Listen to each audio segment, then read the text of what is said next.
Alvarez. I'm catching you off guard here. Let me ask you this, man. You've been a part of so many different organizations, different moments. What does it feel like being so close to this fight? Are the emotions similar to other fights, or does it have its own unique flavor? I just think the stage I'm at in my career, how old I am, how much I've been competing over the past 2 decades, it just has a whole different feel to it. What is different to me about it is the excitement I have. Doing MMA for 20 years, it's like, great, another MMA fight. It can get monotonous. The training, the regimen can get monotonous. This has truly been like fun. Like as much fun as I've had in the past 5-6 years training for an opponent, getting ready for an opponent, and in my preparation, the whole journey's been fun. That's the best thing I could say. I saw in the press conference you kind of talked about street fights and how you've had a lot of these bare knuckle. So be honest with us. When you get in there, I know you're going to have a game plan, but the second things get crazy, does your mind kind of go back to maybe those days, street fight days, where that game plan gets thrown outside the window and it's time to go toe-to-toe? Absolutely. So we have a game plan to get ready for the fight, and that all is done before the fight. The night of the fight, it's all about instincts. It's all about, hopefully, our training became instinctual enough to where we're making the right moves during the fight. But I shouldn't have to be told what to do during the fight, the night of the fight. If that's the case, we're in big trouble. So that's what the training's for. We train so much, and we train so regimented, that way there is no thought involved in the fight. It's just all instinct. You could probably feel the heat coming off of Luke Rockhold and Mike Perry. Was it refreshing to have a guy ahead of you that's not talking smack, that's a pretty cool guy? Is that different for you? Does it make it harder to want to punch someone in the face? It doesn't make it harder at all, no. I'm a competitor since day one, since I started. You name it, whatever sport I've been in, I never needed a guy to be a nice guy, or a bad guy for me to beat him at something. I'm competitive in every way, so that's not what drives me, you know what I mean? I'm driven competitively to win no matter what it is we're doing. Good guy, bad guy. Unfortunately, we're in a sport where good people get damaged, and that's what we're in. Eddie, there's some faces that were up on that dais that I would have never imagined being up there. If you had your choice, if David Feldman asked you, Eddie, who should I bring over here? Who would you want to face? Nate Diaz. Without a doubt? Before you even, without a doubt, yeah, Nate Diaz. I just think we were in the same weight class. We've asked for him a number of times during my MMA career, during my UFC career. We've asked for Nate. It never came to fruition. Timing, title shots, you name it, wrong opponents. Nate Diaz is the only guy I'd want. That I would only say, hey, can we sign this guy and bring him over here so we fight? That's the only one. I just think he's the right fighter. He'd transition well over to here with that real gangster, whatever he wants to be, style. I think it'll do good here, and I think that's the only opponent that I would only want to fight. I don't really have a desire to fight anyone besides him.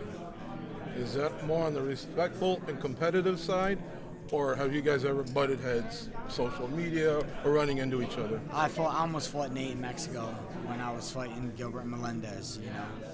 I confronted him in Mexico City about grilling me and doing some weird little kid bullshit, and we got into it, and then UFC broke it all up.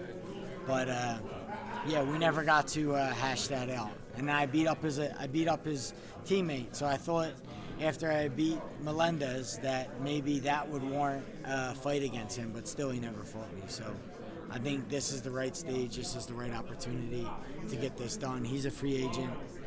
I'm over here, and I'd love to fight someone like him, right after this. You're a Philly guy, so is Feldman. How long ago did you know that one day you'd wind up here? I have to believe you watched the organization grow, and at the same time, it's right down your alley. Did you know about 5 years ago, 3 years ago, I'll be in BKFC one day? I didn't know. I'll be honest with you. Me and Dave spoke quite a bit about during the infancy of this when he was growing it. Like everyone else, I was skeptical. I didn't know how, I didn't know how it would come about or where he'd be able to go with it. But, Dave's what he's done has been ingenious. His family is entrenched in the world of boxing, and he understands what it takes to grow a promotion, how to stay small and build from a small and build outwards. So he knows what he's doing, and he's proven that he's operating this thing, and he's doing it on a big stage now. So I'm happy for him. He's a local guy from Philadelphia. I couldn't be more proud that he's building this platform that I'm now fighting on. I had no idea. So if they bring him over, it's Alvarez Diaz too. I didn't even know that the first time around. 10-8 Alvarez is it first time. one? I just confronted Nate. I said, hey, like, what are you doing? I've always been cool with the Diaz's. I've been cool with Nick, been cool with Nate. We've seen each other about, always said hi, always been respectful. I asked him, like, what the fuck's going on? He said, oh, well, you're fighting my friend now, so fuck you. I'm like, I'm like, I'm not in the third grade here, dude. I'm like, yeah, we can fight or not fight, so, I thought for sure after I beat his friend that we get a fight, so why not make it happen now? Eddie, I think over the years I've always heaped a lot of praise on you for all your accomplishments.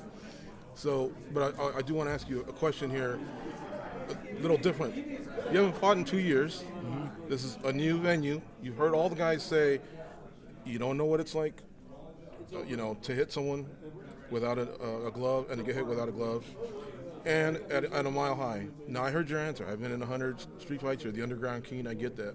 But give me more reasons why this won't be a difficult adjustment, just because there's so much going against you here in this first fight. Because it's the way I fight. If I would say, hey, if I was a cerebral fighter, and even my fights in the UFC or fights in one, and all of them were technically sound, and I took guys down, I fought like a Khabib, and then I transitioned from that style over to here, yeah, I can understand what people are saying. Hey, you don't understand. This is a whole different realm.